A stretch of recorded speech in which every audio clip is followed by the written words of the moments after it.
Overpowered weapon is a great way to get through Elden Ring's tough DLC. So let's learn how to get one of the strongest weapons with a route that makes the demigods look like a joke. I'll be doing this run on a fresh save so you can follow along. First, we'll start at Lower Limgrave. Here are the important items to get. If you want to know where to get them, then keep watching, but if you already have it, then skip over. I chose the Samurai class because the Uchi-Katana is an important step for later. For other classes though, you can find the Uchi-Katana in the dungeon here. Starting from the gate front side of Grace, after you get the horse from Melina, follow the road straight ahead.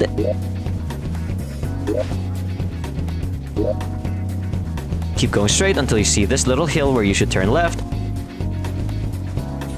and go up to this little cross to get a golden foulfoot. Follow this path straight ahead on the way to the Fevor's Cookbook.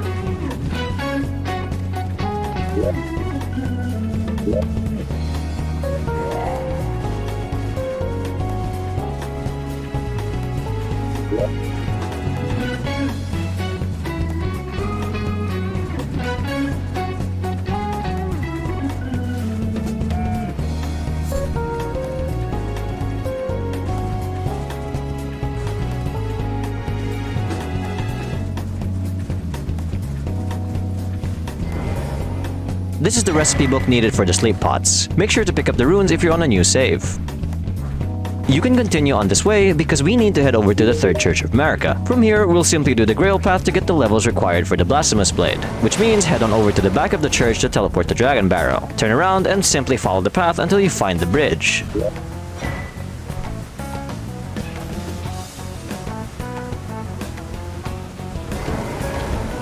Cross the bridge and follow this path towards the Spirit Spring.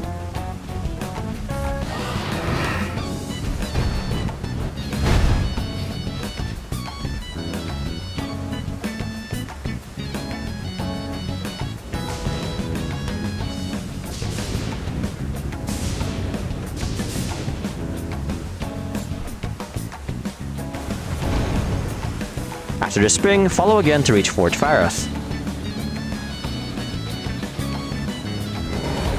Before killing the dragon, make sure to get the Dectus Medallion from the fort. Get your foulfoot ready and kill the dragon with a bleed weapon. If you don't start with the Uchi-Katana, you can get the Morning Star along the road of Weeping Peninsula.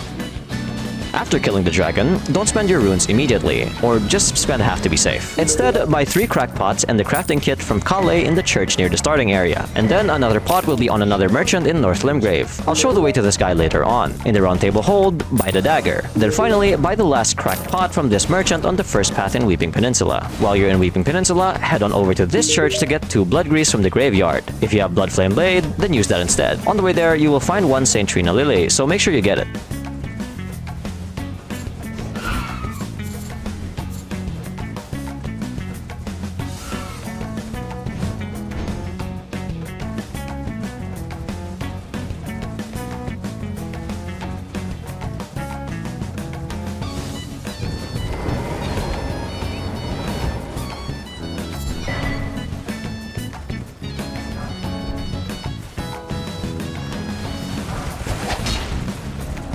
When you're done buying things, you can finally use your remaining runes to get your stats up to 22 strength, 15 dex, and 21 faith. Next, head on over to the great front side of Grace again and go up north.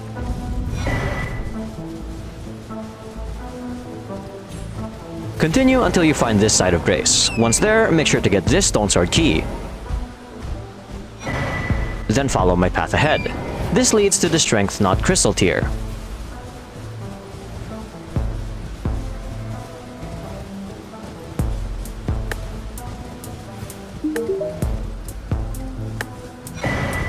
Now turn around and jump back down the hill. From here, you can follow the path and get the War Master's Shack site of Grace.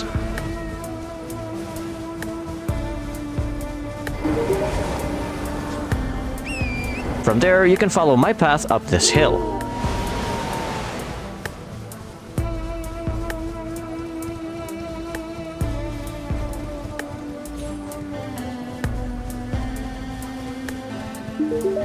Then kill this guy on the horse to get the golden Vow Ash of War. After that, follow my path to jump down the fallen building.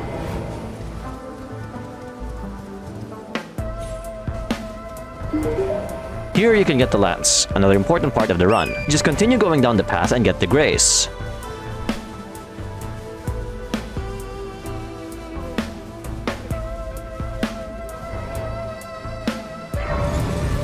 Cross the bridge and turn right once you reach the other side to meet the merchant that sells the other cracked pot.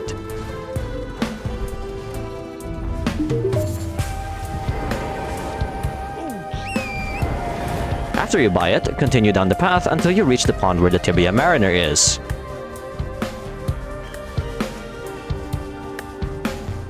And once you're there, search for the underground basement floor where you can find the green turtle talisman. I got a little lost here, but it is in this general area.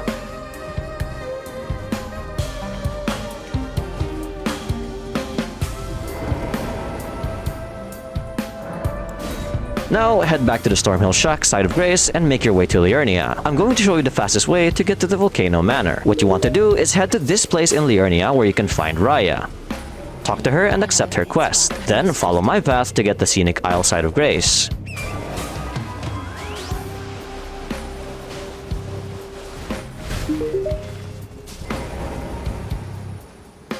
Follow my path again to get to the Boiled Prawn Shack.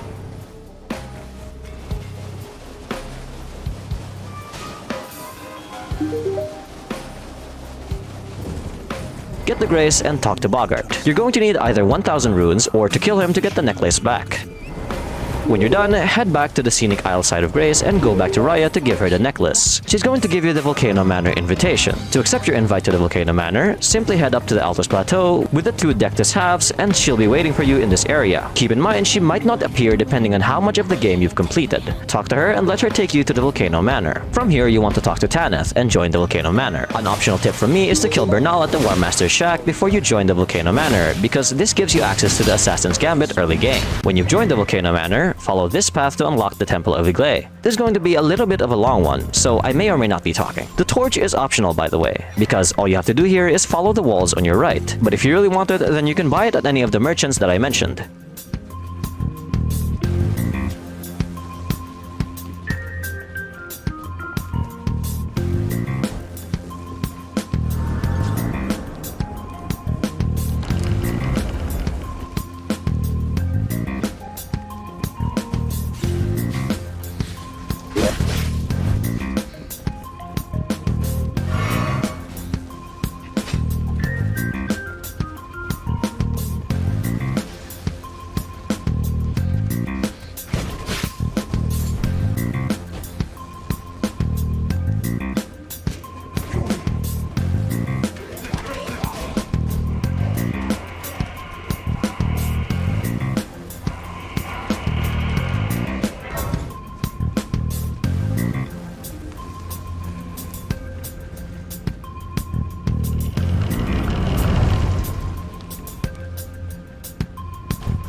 From here, you're going to want to equip the Uchigatana, craft at least 4 sleep pots, and equip your blood grease. Put the golden vow on your dagger and equip it on your left hand. Put the dexterity knot tier and optionally the charged crystal tier in your physic. I highly recommend that you upgrade the Uchigatana a little bit. Mine was at +7 and it did enough. After that, head on over to the Temple of Iglay and slow down once you get to the door.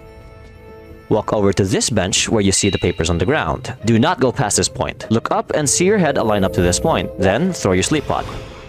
Immediately after throwing, run ahead. Make sure you throw before you press forward. The timing isn't that strict, don't worry. Once it's done, the noble should be slept. From here, drink your flask, do golden vow, and put blood grease on your Uchigatana. Make sure your Uchi is one-handed, then walk up to the noble. Do a charged heavy attack into another charged heavy attack. Then, hold skill and do the heavy unsheath attack.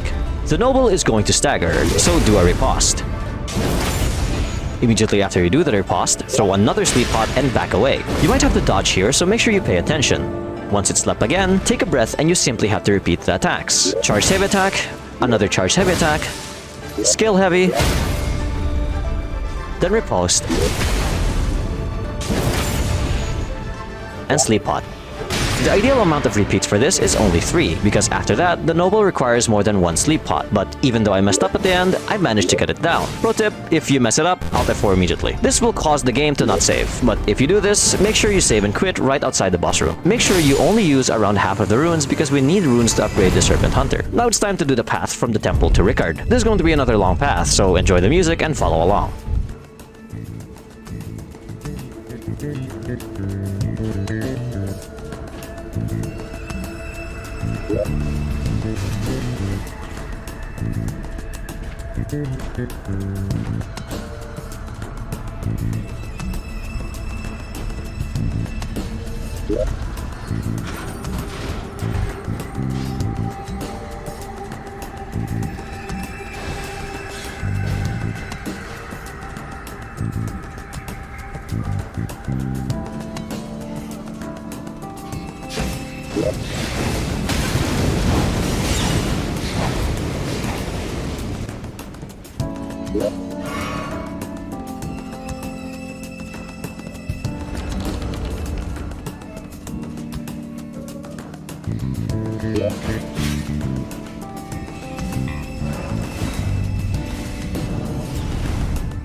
When you get to the Rykard boss room, get the Serpent Hunter Spear and teleport out to upgrade it. I recommend you get it to +4 because you can simply buy it from EG. For the Rykard fight, equip the lance on your right hand and Serpent Hunter on your left hand. This is important. Take the dagger with Golden Vow on your second slot of the right hand for quick buffs. Switch out your physic to the Strength Not Crystal tier and optionally the Stamina tier. Equip the Green Turtle Talisman. When you enter the Rykard boss room, follow this path towards the left.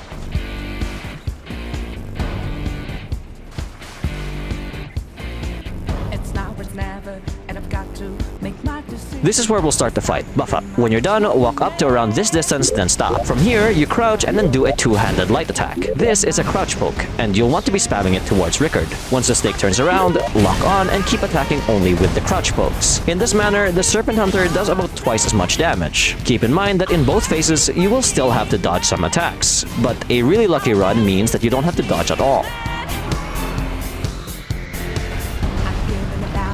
Kiss the snake for good measure. When you're in the second phase, make sure you run forward a little bit before you attack. Before your second crouch poke, wait a second to see if you want to do this attack. If not, then keep going. For as easy as this makes the fight, you still have to dodge quite a bit, but it is definitely way faster than fighting it normally. This only took me about 10 attempts.